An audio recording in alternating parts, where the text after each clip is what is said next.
श्री गणेशाय नमः, श्री सरस्वती नमः, श्री गुरुयो नमः।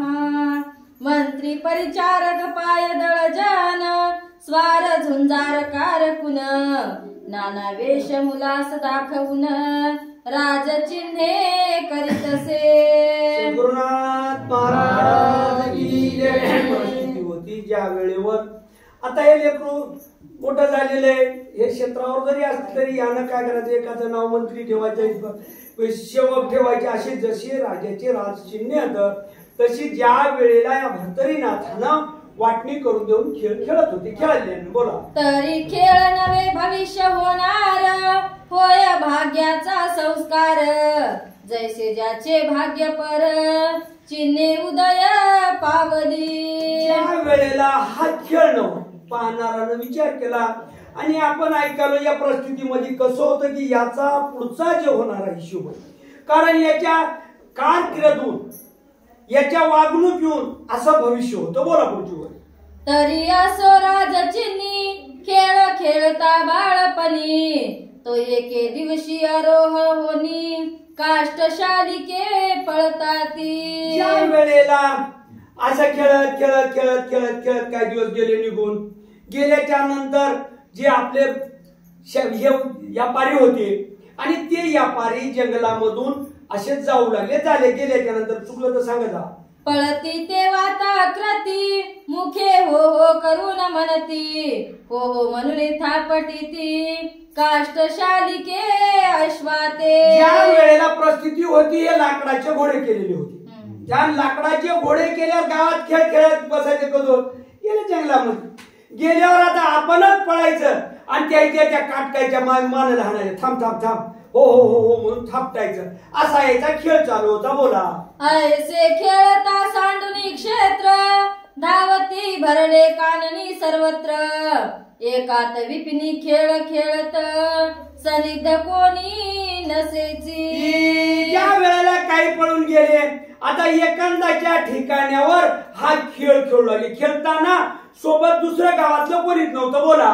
परिते कानन चवाट्यात, भरतरी धावता शालिका अश्वाते, तो पायासी ठेंच लागुनी माहिते, उलथोनिया पडिला।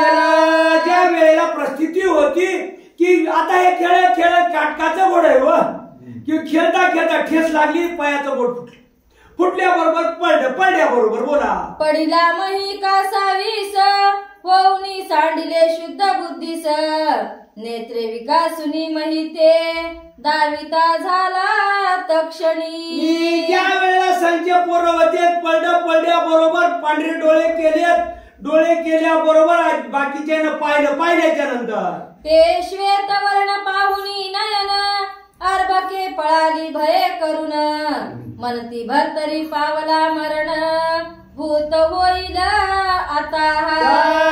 ज्या वेळेला पाहिल्याबरोबर याचे डोळे पांढरे झाले, तोंडातून रगत चाललं, बाकीच्या पोरांना पाहिले बघा, एकूण एकाला सांगू नका, पळायचं करा घरात। आता हे मेलं की आपण म्हणत नाही का इथं भूत निघालतं, तिथं घरचे पोरं ऐकतात, ऐकायला की जायचे त्याकडे म्हणून नाही, आपण काय जाणार नदीकडचं काय जायच ना, तिकडे कोणीकडे जाईल, परिस्थिती असं होत असते। पण त्या वेळेला हे काय झालं की अरे मुली आता पळायचं करा, आणि हे आता मग याचा जीव गेला, हे भूत होईल, आणि भूत होऊन आपल्या मागे लागले तर हे लाख पळायला गावाकडे। बोला पुढची होय। मग हा पुल्या लागोनी पाठी, बक्षील सकळ मग शेवटी, ऐसे भय माननी पोटी, पळून गेली अर्भके। ज्या वेळेला हे आपल्या पाठीमागे लागल, हे भूत झाल्यावर आपल्याला घरात जाऊ देते काय, अरे भरतरी आपल्या सगळ्यात घेऊन घेत आहे असं म्हणले, मनाला पक्का विचार केला, लाख पळायला घराकडे। बोला पुढची होय। जाऊनी भागीरथी घाटावर, करीत बैसली आहेत विचार, म्हणती भरतरी या भूत थोर, होऊन हिंडे ग्रामाते। आता विचार करायचे तर विचार केला, गंगेच्या काठावर बोलले, भरे भले माणसा तू पाहिलं की नाही, हो मी नाही पाहिलं, अरे आपल्या गावात आलते भरतरी भूत होऊन गावात आलं आणि लई मोठा भूत झाले, ते पोरं विचार करायचा मोठ्या माणसाला काला सांगतील। बोला। मग गडे हो आपण गल्लीसी, कैसे खेळावे बक्षीला आपणासी, तरी आता फुले ग्रामासी खेळ खेळू सदनात. हे बघा आता काहीच नाही इथं जंगलामध्ये खेळण्याची काय मजा नाही. ते आलं कोणी कुठं आपल्याला खाऊन टाकी भरतरी. आता काय करू आपल्या घरला जाऊन आपापल्या घरी खेळ खेळायचा. आता खेळ बाहेर नाही बरं का असा विचार करू लागले. बोला या परी दुसरा अर्भक बोलत की बरवे सांडिले कान नाते. मनुष्य कोणी नव्हते तेथे बक्षिले असते आपणासी. दुसऱ्याने विचार केला भले माणसाचा जीव गेला आणि ते तर भूत झाले तिथं माणूस आहे नव्हता धरा.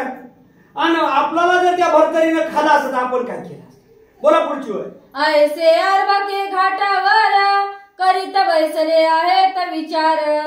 तो एरीकडे मूर्छा पार भरतरी ते वेदली. ज्या वेळेला हे दोघं जे गेलेले काही दापात पोरं होते ते त्या घाटावर बसले गंगेच्या जाऊन विचार करायले याला जास्त तकलीफ व्हायला सुरू झाली की हो. ते लागलेल्याची आलेली मूर्छना भरतरी नाथाला जास्त आल्याच्या नंतर मई पडला से उलथोन शरीर सुकले तेने करुण. ठाई ठाई भेदले पाषाण रुधिर तेने वाहतसे. ज्या वेळेला परिस्थिती आहे आता ठेस लागली पडल्यावर जागोजाग लागलेलं आहे आणि लागल्याच्या नंतर ठाई ठाई जिथून लागले तिथून रक्त चाललंय. पाण्यानं जीव कासाही झाल्याच्या नंतर बोला. ऐसे होता अवस्थेसी मैत्रावरुणे पाहिले त्यासी. मग पुत्र मोह हृदयासी परम कळवळा दाटला. सूर्यानं पाहिल्याबरोबर अरे बाप मला लेकरू. आता विचार करा साधारण माणसाला काम आहे याची नाही. हे कुठं सगळ्या जगाला उजेड देणार आणि याची नजर म्हणून त्याच्यावर गेल्यावर म्हणाला काय करून काय बोलायला ऐक पुढच्या वेळेला. मग महिष मित्रावरुनी येता झाला स्नेह करुनी. आती लगबगे बाळ उचलोनी हृदया लागी कवळीले. ज्यावेळेला उचललं ताबडतोब मानव रूप धरलं सूर्यनारायणानं पृथ्वीवर आल्याच्या बरोबर त्या लेकराला भरतरीनाथाला उचललं आणि उचलून आपल्या हृदयाच्या ठिकाणी धरल्याच्या नंतर त्वरे आणून भागीरथी जीवन तयासी करविले तोय पान. हृदया लागी अलिंगुन सावध केले बाळासी. ज्या वेळेला गंगेच्या काठोर आणलं वल्लीनं पाणी पाजिलं अनेक प्रकारचं पाणी पिल्यावर हा भरतरीनाथ थोडे शाऊर झाले आणि झाल्याच्या नंतर बोला महाराज. आणि पाहुनी स्वय कृपा दृष्टी मग दुःख लेशाची झाली फिटी. पाषाण घाव घसबटी अदृश्यपणे मिरवले. ज्या वेळेला परिस्थिती आहे साधारण डॉक्टरनं पाहिलं तर गुण येते म्हणलंय गेल्याबरोबर अर्धा गुण येतात. विश्वासराव मात्र किती गरीब डॉक्टर असू द्या त्याच्यावर विश्वासराव गेल्याबरोबर याचा अर्ध दुखणं नाही घेत आपण गुन्हा देतो काही.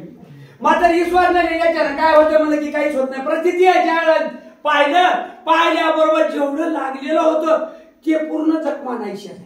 कारण हा सूर्यनारायणाचा प्रकाश आणि त्याच्या तेजामध्ये सगळं भरतरीनाथाला कुठंच काही राहिलं नाही. बोला पुढची. मग तो बाळ सावधपणी आणखी घेऊन मिरवोनी परम स्नेह मुखावरुनी वरद हस्ते कुरवाळी. ज्या वेळेला ते बाळ उचललं आपल्या मांडीवर घेतलं आणि मांडीवर घेतल्यावर लाडकं लेकरू जवळ आल्यावर माणसाचा हात कोटं जाता त्याचा त्याला अनुभव डोस घेऊन हात फिरिते माणूस. कुठे गेलता रे तू काय झालं रे म्हणून अशा प्रकारचे सूर्यनारायण भरतरीनाथाला विचारू राहिले. बोला. या परी विप्राचा वेश धरणी तेथुनी चालिला मित्रावरुनी. भरतरीचा धरुनी पाणी सदना लागी आणि तसे. ज्या वेळेला बामणाचं रूप धरलंय सूर्यनारायणानं आणि भरतरीनाथाला हातात धरलं आणि धरल्याच्या नंतर घराकडे घेऊन आले. कुठं ते भाट नावाचा होता की नाही ते घराकडे त्याच्या आणून सोडाले. तर बोला पुढची वेळ. तो मार्गी येता घाबरे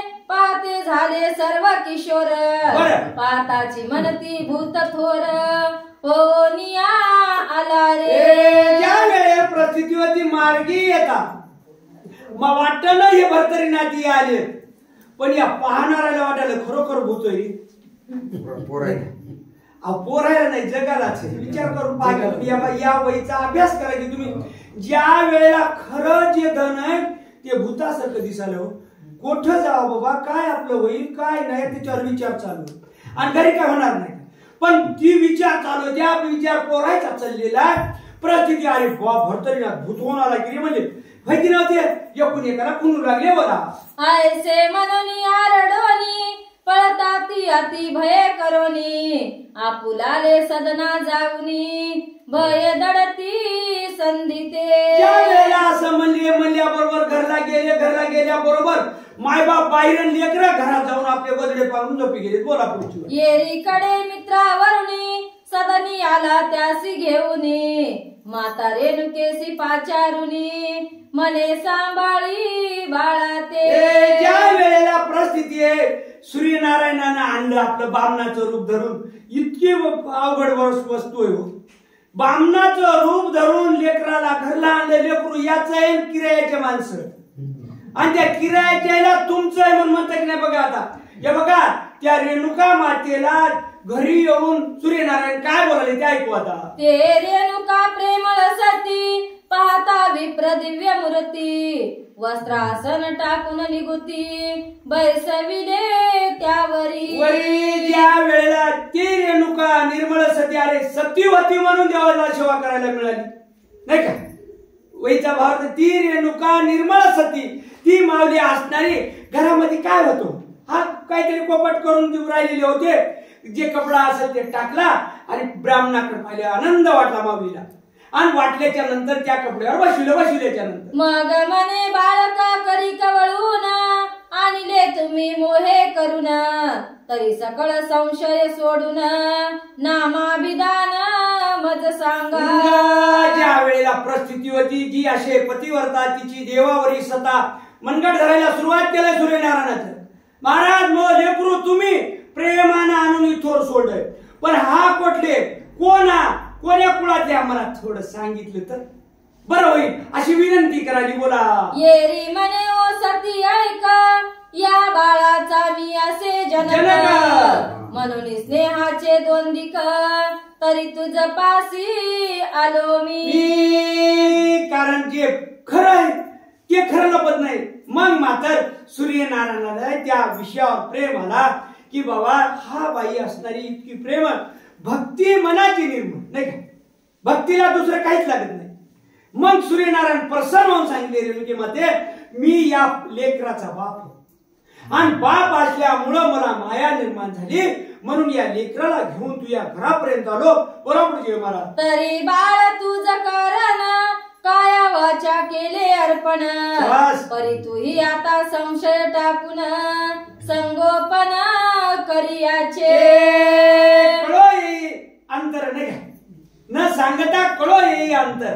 याच्या मनामध्ये हृदयामध्ये प्रतिम ते बिंब असं होऊन बसलेलं होतं. याच्या कोणीतरी आई वडील आणि त्या आई वडिला पण कुठेतरी तीर्थावर गेल्यावर ते येतील शब्दार्थ पाठीमागे वळून आणि ते आल्याच्या नंतर आपल्याला भेट होईल.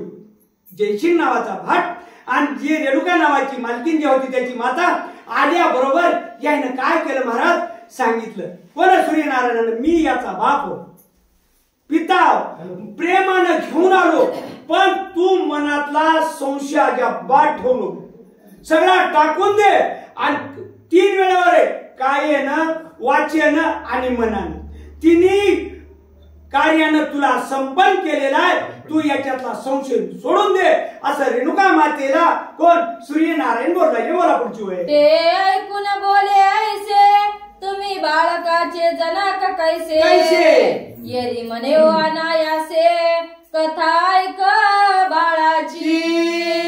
ज्या वेळेला प्रसिद्धी नको म्हणून ज्या वेळेला काय झालेलं ज्या वेळेला हिरा खंडित राहिले तर पाणी निर्मळ मिळते नाही का. प्रतिती रेणुका मातेच्या बोललेला प्रेम आला आणि सांगायला सुरुवात केलं हो मान्य तुम्ही बाप आना पण या पोराला सोडून गेलं कसं तुम्ही बाप कोण्या रूपानं म्हणाल्या याचा दाखला. बोला पुढची वेळ. आगे मी विप्रवेशे तुते दिसत आहे परी मी दैवत मित्रावरून नाम माते महिलागी वदताती.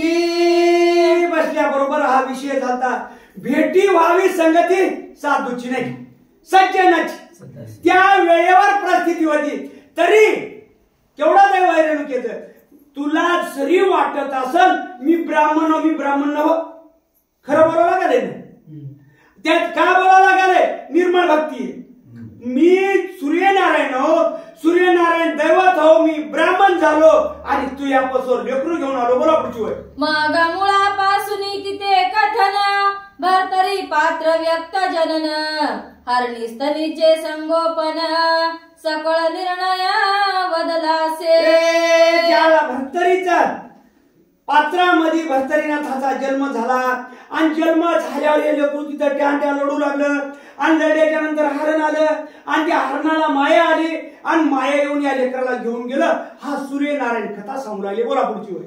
तरी या बाळाचे संभवन अपूर्व आहे मही कारण पर्यासो पूर्ण दैवाने लाभ झाला तुझ याचा. ज्या वेळेला सांगायला सुरुवात केलेली याचं इथं प्रत्येक राहायचे दिवस कमी आहे. रेणुके मातेला सांगाले पण दैवयुगानं साधूची भेट व्हायला दैव लागते आणि या दैवातून त्याचा लाभ मिळाला पाहिजे. परिस्थिती आहे आणि त्या वेळेवर तुला हा लाभ झालेला आहे. सूर्यनारायण रेणुका मातेला उपदेशकारक बोलला. बोला. झाला पर्यर्थ भूत जगी मनविका पुला सुत काया वाचा बुद्धी सुत रक्षण करी उचित हे. इथं माया हे बघ झाला मात्र शब्द आला नाही का? कायेनं वाचेनं मनानं जगाला सांगायचं नाही असं असं लेकरू मावाय हाय तू अजिबात नाही. त्याची कृपा आहे, त्याच्या कृपेने हे चालू आहे सगळं. पण हे म्हणत नाही तू मन जगाच्या हाटीप्रमाणे लेकरू मवाय असं उपदेश सूर्यनारायण करू लागले. बोला महाराज. नवनाथ महाराज की जय.